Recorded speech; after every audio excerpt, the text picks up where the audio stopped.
Hi, so a month on from the deal being struck in Montreal on the Global Biodiversity Framework, I've had some time to digest, think about what came out of the negotiations and the text, and then also, of course, the bigger picture, the other event in Montreal, on the sidelines, all the meetings, discussions, the sharing that went on. So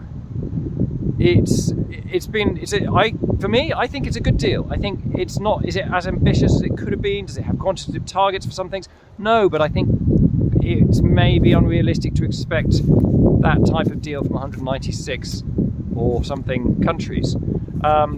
There's some really good stuff. 30 by 30s in there, but not just 30% protection, 30% of restoration, which means more places like this magnificent chalk downland restoration site on the edge of Cambridge today. So there has also been some talk of saying, oh well, it's a disappointment that nature positive as a phrase isn't mentioned. And I don't think that is a disappointment, because you know what, if you look at the text, the whole of the text, it delivers something that most of us would agree is what we think of the essence of nature positive. And I'll have to cheat and use my notes here because I haven't got verbatim here, but let's just look at the purpose, the overall purpose of the GBF to start with. Enable and galvanise urgent and transformative action by governments, subnational, local governments, with the involvement of all of society to halt and reverse biodiversity loss. If that's not nature positive, what is? Obviously, when I was there and with all the partners that I have, there was a lot of interest in Target 15 and make it mandatory in particular.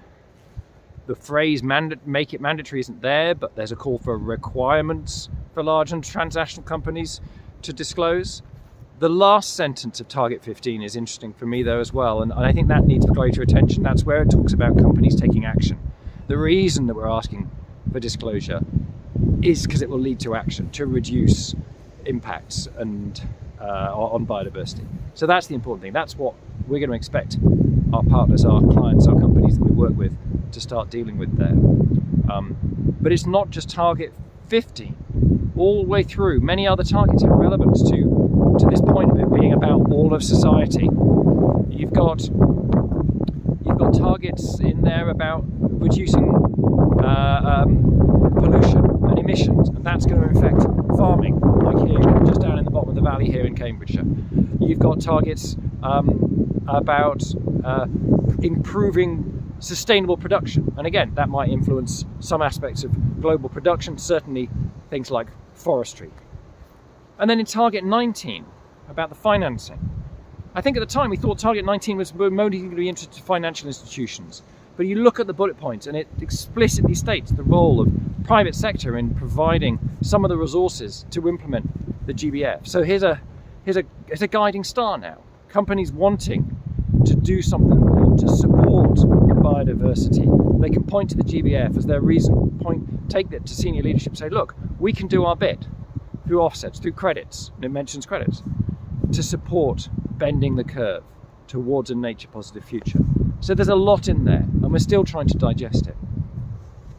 And then of course there's the stuff on the sidelines, all of those conversations, and we're going to keep that momentum going.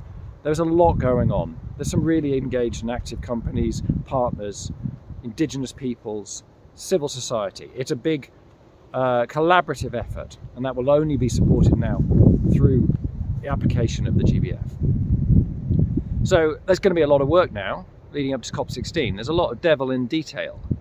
We're going to be working with our clients. I'm hoping to work more through the UK BBF with DEFRA to see if we can help them understand and interpret for business. So yeah, watch this space. I'll report back from Davos next week, and we'll see where we go.